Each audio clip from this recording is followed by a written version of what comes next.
the people deciding later on. What I mean later on is we decide, is it next year, is it the year after? But if people, you know, these people here in the audience, these people that, you know, I know we're not on TV, but, you know, around Grosse Ile, if they say, I don't care about anything else in life, I want a police department, then they can vote that way. If they don't want to vote that way, that's their business, that's their prerogative, and that's their right. That's the point of democracy, bottom line, Well, right? that's the what point of I would be in favor when I saw these and went through it. The combination that Ann came up with, I think, is the best. When you said there's a combination of the above four. So I think the combination is, I call it a bailout for right now, because we do have to bail out the police department, one way or another. We're short, I don't care, but, you know, and I didn't say me, Dave, I'm saying we're short. Yeah, we're short. We gotta do it, we gotta do it. And then, from that step on, I'm not saying drain the fund balance, and I'm not saying drain the COVID. You wanna use it because we're gonna need a $400,000 fix on the roof here? Well, then we got the money, because you legally can do that. It's in the law now, you can use that. But I would just be remiss if we just didn't use some of that money, I'm not talking about the rainy day, I'm talking about the COVID money. Well, it's like patching a different kind of a hole, right? Instead of patching a hole in the roof, we're patching a hole in the budget. Yeah, either way, it's But not the whole- $400,000. Yeah, I'm just talking about the fix for now, Yeah, not going yeah. down the road. Joe, one of the That things that doesn't I fix would the like to roof. see, when you were chief, the commission looked at it and said, okay, this is probably a dozen years ago, I think you were just new to the position. And the question was, if we have to cut the budget by $50,000, chief, can you tell us where we're gonna do that? And then you came back in and said, well, we can defer maintenance, we can defer purchase on vehicles. You came up with a whole list of things that added up to $50,000. That means, Joe, chief, go back and tell us what we do with $100,000. And you came back in and said, here's where it gets ugly, knife to the bone. I now have to look at laying off somebody and by the contract. It's not our most expensive employees, the officers, it's our dispatchers. But then we bring in, humor me at that time, it might be a $16 an hour employee to work the desk, where we had a $10 employee before. That being 12, 14 years ago. I would like to see what happens with that, but I agree, I think we tackle COVID first before we start doing that. It's very hard for me, to say, I voted for this police millage and I voted for the 24 and I like the staffing, but by the way, we can't afford it without doing some kind of an admin fee or something like that. I think what we do is if we can get through 2023 and then those bond items start falling off, the ones that we're paying taxes for, I just want to know if we can do that, and I would like to have the chief tell us how we get there and what we're costing and deferring to do that. As Jameson said, strategic moves. I'd like to know strategically what you can do. We did it before, you did a very, very good job of that. And we had some clear choices in front of us. I think that's important. I don't want to be in a position of asking the taxpayers to go ahead and do all the millages that they've just done, particularly with fire and with police and with roads, and turn around and say, but geez, now we can't afford to pay for all that. That's not right. And I'd like to see what we can do, to use your term, Jameson, strategically to reduce some of the burden, because 5 of the departments are in really good shape. It's our job to go ahead and put this one back together. That's correct. Because of the finances that have been driven by the new contract, by the fact that we've got a 24th person now, and by the fact that our insurances and all our property taxes are capped. Insurances keep going up. We're getting the pension, 15 years versus 30.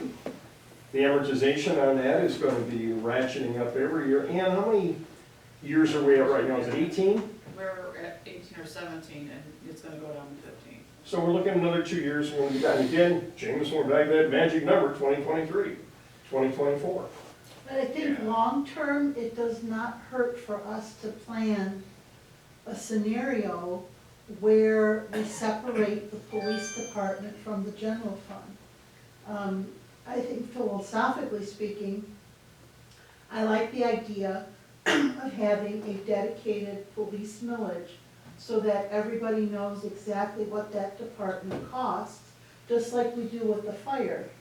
And then general fund can be what it is for administration. We don't have to always use it all either.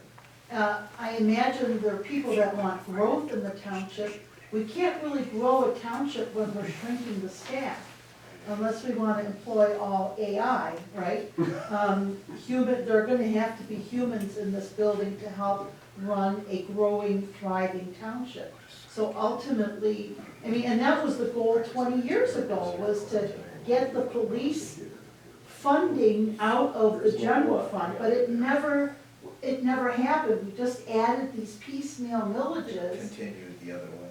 because we couldn't, because it just wasn't enough. It was like And then it was the easier. voters can vote for exactly how much police department they want, Yeah. you know? I think that should be our goal. We might not be able to make it happen, this year or next year, but that needs to be the long-term vision.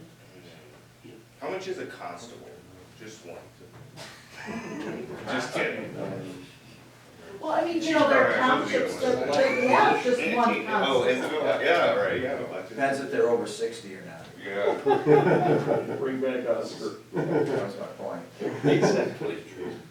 You know, where I grew up, there was a constable, Good just luck. one law enforcement officer. It was, But it was much smaller obviously, than that's not Grosse Ile. gonna work here. No, it was like a And you have 3,000 residents person. in the audience who are worried about. Jameson, how familiar were you with that constable? By the time I got my driver's license, you knew mine. You knew your name. Yeah, First and last. yeah. Well, have we kind of exhausted ourselves with this conversation, I or? think, Well, I think we've got a general Kyle. consensus. Kyle? Yeah, no, I mean, in general, I'm supportive of what most have said, use the code funds to get. I would like to go out possibly for a millage in May, just to try to get to the voters earlier rather than later. I like the option that was laid out here of possibly not assessing certain things so that the overall tax burden doesn't go up over that hump year in 2023 that we have. I think the interesting part is how you go about structuring that millage. So I hear the tensions between the general fund and the police fund. I think it's like a lot to ask of people to trust, I know even just for me, like to trust future township boards not to assess that full 5.8 mils for the general fund, that's a lot. So, and I know it's also hard to like do a full, I don't know, I've heard people call it a super millage for the police. So anyway, I'm open to ways of structuring it that are different, drawing from the experience of folks here and the public, honestly, but yeah, I like the idea of going out for a millage in May and just not assessing certain things, so we get over that hump next year. And that, we have to have a conversation about that, because then that flies in the face of what did the voters vote for? Well, they voted for this and they voted for that, and now you're not levying it and you're not spending money on it, so, it's kind of that's another conversation for another day, but there's some philosophical. In terms of moving forward with that, I think one of the reasons the road millage passed, and again, it's philosophy, but one of the reasons the road millage passed is they could show where the money was going, they could show when it was going to be collected, and what it was going to be used for. I think there was a lot of, to use Kyle's term, good faith, candor, truth in voting, or whatever you want to, terms you want to use. That's why when I look at, and I know it's not easy, but Doug, I would like to see that part of the education campaign, and that's what we talk about when we go to the voters. You ask them to vote for something, you explain to them why you need it, and my experience is that they respond and respond very well. I would like to know where we are with certain levels like we did, Joe, a number of years ago. Where are we if we are at a budget of, let's pick a number, 3.7 million?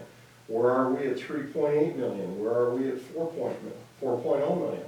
So that way we can look at it and feel very comfortable knowing that we have done everything to pare it down to the bone without sacrificing services. Because one of the things that nobody really talks about with the police millage is that police have morphed from 40 years ago, where they were mostly law enforcement, to now a lot of the work that we do, police do, is to come in and provide health services.